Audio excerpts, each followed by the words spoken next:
Hello dear students, स्वागत आहे तुम्हा सर्वांचं तुमच्या आपल्या चॅनलमध्ये ज्याचं नाव आहे सायन्स ट्युटोरियल विथ वाक्सा. बरोबर. तर आजच्या लेक्चरमध्ये आपण पाहणार आहोत बायोंट फोर्स आणि आर्किमिडीज प्रिन्सिपल. ठीक आहे, चला तर मग स्टार्ट करूया. What is mean by buoyant force आणि what is mean by Archimedes principle. बरोबर. तर पहा, फर्स्ट ऑफ ऑल पाहूया आपण बायोंट फोर्स म्हणजे काय. तर बघा, the upward force acting on the object in fluid is called बायोंट force. बरोबर. तर बघा, upward force acting on object, कुठल्या पण ऑब्जेक्टवर अपवर्ड फोर्स म्हणजे वरच्या दिशेने जो अप्लाय केलेला गेलेला फोर्स आहे, तर त्याला आपण काय म्हणतो थोडक्यात बायोंट फोर्स. कुणावर? परंतु फ्लुइडवर. आता फ्लुइड म्हणजे काय बघा, तर फ्लुइड आपण लिक्विड किंवा गॅसला फ्लुइड हा एकच वर्ड यूज करतो, लिक्विड ॲज वेल ॲज गॅसला. तर का? तर दोन्हीही काय आहेत, फ्लोविंग सबस्टन्स आहेत. म्हणजे दोन्ही काय करतात, प्रवाहात असतात, जे फ्लोइट होतात, फ्लोट सबस्टन्स आहे, त्याला काय म्हणायचं, फ्लुइड. बरोबर. सो आपण इथं वर्ड वापरलाय फ्लुइड, लिक्विड किंवा फ्लुइड म्हणायला हरकत नाही. बरोबर. सो असा फोर्स जो की ऑब्जेक्टवर इन लिक्विड म्हणजे इन फ्लुइड जो ऍक्ट होतो त्याला काय म्हणायचं, बायोंट फोर्स. बरोबर. आता बायोंट फोर्स म्हणजे नेमकं काय हे आपण एका ऍक्टिव्हिटीच्या थ्रू तुमच्या बुक्स मध्ये एक एक्झाम्पल दिले, त्याच्या मार्फत आपण समजून घेणार आहोत. बघा, एक कंटेनर आहे प्लास्टिकचं. बरोबर. तर त्याच्यामध्ये आपण वॉटर घेतलेलं आहे आणि मग फर्स्ट ऑफ ऑल आपण काय केलं, तुम्हाला दिसते डायग्राम मध्ये, एक बॉटल घेतली आपण प्लास्टिकची. तर त्या प्लास्टिकच्या बॉटलमध्ये आपण एम्प्टी बॉटल घेतली, त्या बॉटलमध्ये पाणी नाहीये. त्याचबरोबर आपण काय केलं, एक प्लास्टिकचा बॉल घेतला आणि मग त्या दोघांना पण ज्यावेळेला आपण पाण्यामध्ये काय करू, एमर्ज करू, डीप करू, तर त्यावेळेला ती प्लास्टिकची रिकामी बॉटल आणि प्लास्टिकचा बॉल हे काय होतील, त्या टबमध्ये जे आपण घेतलेलं पाणी आहे त्याच्यामध्ये ते बुडणार नाही, सिंक होणार नाही किंवा त्याच्यामध्ये ते मध्ये एमर्ज होणार नाही. बरोबर. तर असं काय होतं, तर लक्षात घ्या, एम्प्टी बॉटल आणि प्लास्टिक बॉल, तर या दोघांचं पण काय आहे, वेट जे आहे ते खूप कमी आहे आणि वेट कमी आहे आणि यांच्यावर बायोंट फोर्स काय आहे, जास्त आहे. बरोबर. त्याचबरोबर दुसरी एक बॉटल घेतली बघा आपण, या डायग्राम मध्ये तुम्ही पाहू शकता. तर त्या बॉटलमध्ये आपण काय केलंय, पूर्णपणे पाणी भरलेलं आहे आणि त्याचं टोपण लावलं त्या बॉटलचं आणि त्या बॉटलला आपण या कंटेनर मध्ये डीप केलं. त्यावेळेला ती बॉटल काय होते, तर इनसाइड द वॉटर फ्लोट करते. इनसाइड द वॉटर काय करते, फ्लोट करते. म्हणजे टोटली बॉटमला या कंटेनरच्या जात नाही, वॉटरच्या सरफेस वरती फ्लोट होत नाही, तर ती इनसाइड द वॉटर, बरोबर, इन बिटवीन ती काय करते, फ्लोट करते. म्हणजेच ती जी काही वॉटर बॉटल आहे तर ती neither float on the surface of water nor sink in the liquid. बरोबर. तर असं का होतं, तर बघा, ज्या वेळेला ही बॉटल पाण्याची मध्ये बुडत पण नाही आणि वरच्या सरफेस ऑफ वॉटर वरती फ्लोट पण होत नाही, तर याचं रिझन काय आहे, तर या बॉटलवर फोर्स जो आहे कोणता, बायोन्सी फोर्स किंवा बायोंट फोर्स आणि त्याचबरोबर ग्रॅव्हिटेशनल फोर्स हा काय असतो, बॅलन्स केला जातो. तर लक्षात घ्या, बायोंट फोर्स म्हणजे आपण काय पाहिलेलं आहे की अपवर्ड डायरेक्शन मध्ये असलेला फोर्स म्हणजे काय, बायोंट फोर्स. आणि जो डाऊनवर्ड डायरेक्शन मध्ये असतो तो कोणता असतो, साहजिकच ग्रॅव्हिटेशनल फोर्स. मग ज्या वेळेला या बॉटलवर काय होतं की बायोंट फोर्स आणि ग्रॅव्हिटेशनल फोर्स हा काय असतो, बॅलन्स असतो. बरोबर. त्यामुळं ग्रॅव्हिटेशनल फोर्स जर जास्त असता तर ही बॉटल काय झाली असती, सिंक झाली असती, म्हणजे त्याच्यामध्ये बुडाली असती, बॉटमला गेली असती त्या कंटेनरच्या. आणि बायोंट फोर्स जर जास्त राहिला असता कम्पेअर टू ग्रॅव्हिटेशनल फोर्स, तर तो काय झाला असता, अशा प्रकारे या प्लास्टिक बॉटलची जी रिकामी बॉटल आहे किंवा प्लास्टिक बॉल आहे यासारखं हे काय झालं असतं, वॉटरच्या सरफेसवर फ्लोट झालं असतं. परंतु या केसमध्ये काय होतं की जेवढा बायोंट फोर्स आहे तेवढाच बायोंट फोर्स, जेवढा बायोंट फोर्स आहे त्या बायोंट फोर्सला बॅलन्स जे आहे ते ग्रॅव्हिटेशनल फोर्सने केलेलं आहे. बरोबर. म्हणजे दोन्ही forces F B buoyant force, F G gravitational force हे इक्वल असल्यामुळे, बॅलन्स असल्यामुळे ती पाण्याने भरलेली bottle neither float on the surface of water और nor sink in the container, किंवा त्या लिक्विड मध्ये ते सिंक होणार नाही. बरोबर. येतं लक्षात. तर हा आहे बायोंट फोर्स. बरोबर. तर एम्प्टी बॉटल आणि प्लास्टिकचा बॉल हा यांच्यावर बायोंट फोर्स जास्त आहे, यांचं वेट काय आहे, कमी आहे, आणि त्यामुळे ते काय होत, फ्लोट होत आहेत सरफेस ऑफ वॉटरवर.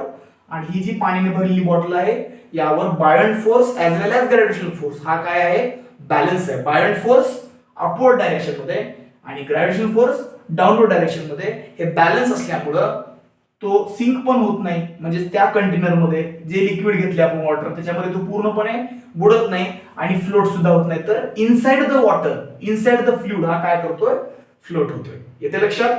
तर हा आहे थोडक्यात बायंट फोर्स. सिंपल कन्सेप्ट आहे. ओके. सो आता बायंट फोर्स जो आहे तो दोन फॅक्टर्सवर काय आहे, डिपेंड आहे. पहिला फॅक्टर काय आहे बघा, व्हॉल्यूम ऑफ द ऑब्जेक्ट. बरोबर, व्हॉल्यूम ऑफ द ऑब्जेक्ट म्हणजे काय हो, तर जो ऑब्जेक्ट तुम्ही या फ्लुइड मध्ये किंवा लिक्विड वॉटर मध्ये एमर्ज करणार आहात, डीप करणार आहात, तर त्याचा जो काही व्हॉल्यूम आहे त्याच्यावर काय असतं, बायंट फोर्स हा डिपेंड असतो. मग त्याचं व्हॉल्यूम जर जास्त असेल, ज्या ऑब्जेक्टला तुम्ही या फ्लुइड मध्ये किंवा वॉटर मध्ये डीप करताय, तर व्हॉल्यूम जास्त असेल त्या ऑब्जेक्टचं डीप करणार आहे.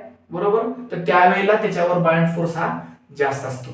बरोबर, त्याचबरोबर ज्या वॉटरमध्ये किंवा ज्या लिक्विडमध्ये तुम्ही ऑब्जेक्टला डीप करताय त्या लिक्विडची जर डेन्सिटी किंवा फ्लुइडची डेन्सिटी जर जास्त असेल, तर त्यावेळेला सुद्धा त्या ऑब्जेक्टवर काय असतो, बायंट फोर्स हा जास्त असतो. म्हणजे सिंपली काय सांगता येईल आपल्याला, ऑब्जेक्टचं व्हॉल्यूम ज्या वॉटरमध्ये तुम्ही डीप करताय त्या ऑब्जेक्टला ते जास्त असेल तर बायंट फोर्स जास्त असतो, आणि त्या वॉटरमध्ये ज्या ऑब्जेक्टला तुम्ही डीप करताय त्याची डेन्सिटी, त्या लिक्विडची त्या वॉटरची डेन्सिटी जर काय असेल सपोज जास्त असेल, तर त्यावेळेला सुद्धा बायंट फोर्स हा काय असतो, जास्त असतो. तर दोन फॅक्टरवर काय असतो, बायंट फोर्स डिपेंड असतो. तर आता बघा, एखादा ऑब्जेक्ट, याच्यामध्ये कन्क्लुजन काय सांगता येईल आपल्याला, एखादा ऑब्जेक्ट हा सरफेस ऑफ वॉटरवर फ्लोट करेल, इन द वॉटर तो सिंक होईल, किंवा इनसाइड द वॉटर तो काय करेल, फ्लोट करेल. तर हे कसं डिसाइड करायचं, how decide a object in a liquid will get sink.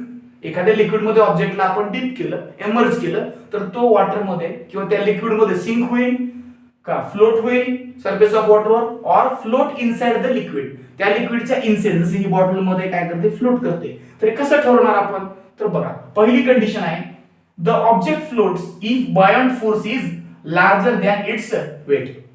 बघा, आता इथं वेट म्हणजे थोडक्यात काय आहे, त्याचं वजन पण येईल आणि थोडक्यात ग्रॅव्हिटेशनल फोर्स येईल. बरोबर, बायंट फोर्स जर जास्त असेल त्या ऑब्जेक्टच्या वेट पेक्षा, तर त्यावेळेला तो ऑब्जेक्ट काय करेल, सरफेस ऑफ वॉटरवर फ्लोट होईल. जसं की या डायग्राम मध्ये प्लास्टिकचा बॉल आणि एम्प्टी बॉटल हे काय करतायत, सरफेस ऑफ वॉटरवर फ्लोट करतायत. का, तर या दोघावर पण बायंट फोर्स जास्त आहे compare to its particular weight. Individual weight यांचं काय आहे, खूप कमी आहे, म्हणजे यांच्यावर ग्रॅव्हिटेशनल फोर्स खूप कमी आहे थोडक्यात, आणि बायंट फोर्स जास्त आहे.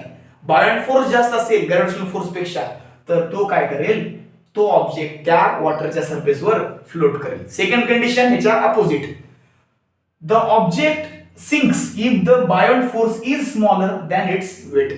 तर ज्या ऑब्जेक्टला तुम्ही वॉटरमध्ये किंवा लिक्विड मध्ये डीप करताय, एमर्ज करताय, तर त्या ऑब्जेक्टचं जर वेट काय असेल, जास्त असेल, आणि त्याच्यावर असणारा बायंट फोर्स जर काय असेल, त्या ऑब्जेक्टच्या वेटच्या कंपॅरिझन मध्ये लेस असेल किंवा स्मॉल असेल, तर त्यावेळेला तो ऑब्जेक्ट काय होईल, त्या वॉटरमध्ये, त्या लिक्विडमध्ये, त्या फ्लुइडमध्ये काय होईल, सिंक होईल. बरोबर, the object sinks if the buoyant force is smaller than its weight. म्हणजेच ग्रॅव्हिटेशनल फोर्स जास्त आहे आणि बायंट फोर्स काय आहे, कम्पेअर टू ग्रॅव्हिटेशनल फोर्स कमी आहे. तर त्यावेळेला काय होईल, अपवर्ड डायरेक्शन मधला फोर्स कमी आहे, डाऊनवर्ड डायरेक्शन मधला फोर्स म्हणजे ग्रॅव्हिटेशनल फोर्स जास्त आहे. सो तो ऑब्जेक्ट काय होईल, त्या कंटेनर मध्ये असणाऱ्या लिक्विड मध्ये किंवा वॉटर मध्ये किंवा फ्लुइड मध्ये काय होईल, सिंक करेल. आणि तिसरी condition, the object floats inside the liquid if the buoyant force is equal to its weight, जे की आपण पाहिलेलं आहे सुरुवातीलाच, आहे की नाही.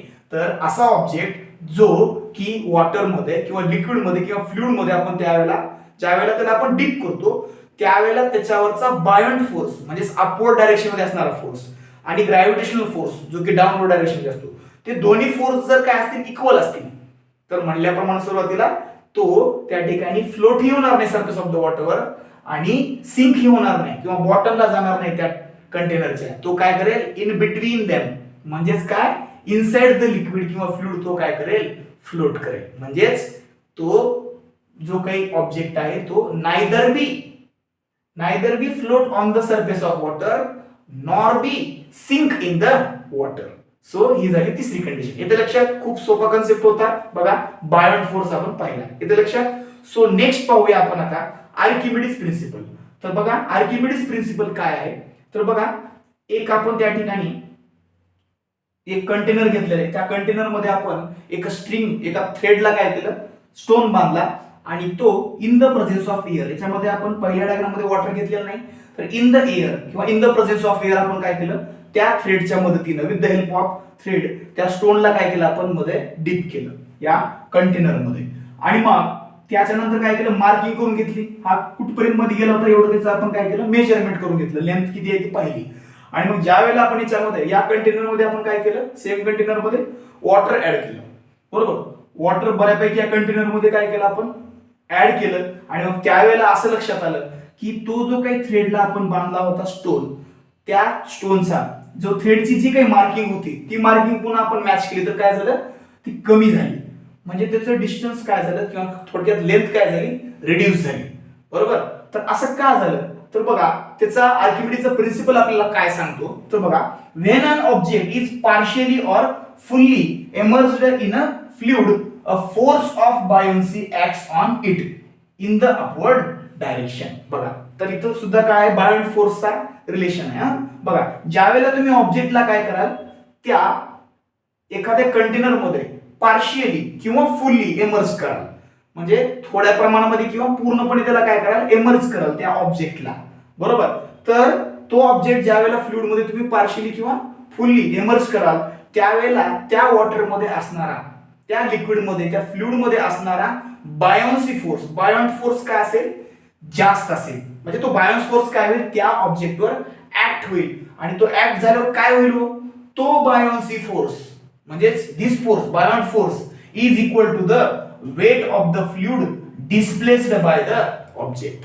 आणि मग होईल काय, त्या बायोन्सी फोर्स मुळे काय होईल की त्या ऑब्जेक्टचं जेवढं मास आहे तेवढं त्या ठिकाणी तो पूर्ण वॉटरचं जे काही डिस्प्लेसमेंट, ऑब्जेक्टचं काय होईल, डिस्प्लेसमेंट होईल. म्हणजे displace the object, weight of the fluid displaced by the object. म्हणजे वॉटरचं काय होईल, थोडंसं इन्क्रीज होईल, वॉटरचं कंटेंट काय होईल, थोडंसं राईज होईल. ते कशामुळे होईल, तर बायोन्सी फोर्स जो त्या वॉटर मधला आहे तो त्या ऑब्जेक्टवर आहे. ऑब्जेक्टच्या मास एवढं, जेवढं काही त्याचं मास आहे तेवढं काय होईल, वॉटर हे राईज होईल. म्हणजेच त्या ऑब्जेक्टचं वेट आणि फ्लुइड मध्ये झालेलं डिस्प्लेसमेंट, म्हणजे तो असणारा फोर्स आणि डिस्प्लेस झाल्यानंतर ऑब्जेक्ट हे जे काय आहे ते काय असेल, इक्वल असेल. बरोबर, the force is equal to buoyancy force जो की अपवर्ड डायरेक्शन मध्ये, तो इज इक्वल टू काय असेल, त्या फ्लुइडला ऑब्जेक्टनं केलेलं डिस्प्लेसमेंट. म्हणजे त्या ऑब्जेक्टच्या मदतीनं त्याचं जेवढं वेट आहे तेवढं डिस्प्लेसमेंट काय होते, वॉटरचं होतं. म्हणजे वरच्या साईडला वॉटर काय होतं, इन्क्रीज होतं. सो हा झाला थोडक्यात काय, आर्किमिडीज प्रिन्सिपल. येतं लक्षात. म्हणजे त्यामुळं काय होतं, त्याची जी काही साईज आहे ती रिड्यूस होते. त्याचं जेवढं मास आहे तेवढं वॉटर काय होतं, डिस्प्लेस होतं त्या ऑब्जेक्टच्या मास एवढं. बरोबर, आणि मग त्या ऑब्जेक्टवर असणारा बायोन्सी फोर्स आणि त्या ऑब्जेक्टनं डिस्प्लेस केलेलं वॉटरला हे काय असतं, इक्वल असतं. तर हा आपल्याला काय सांगतो, आर्किमिडीज प्रिन्सिपल.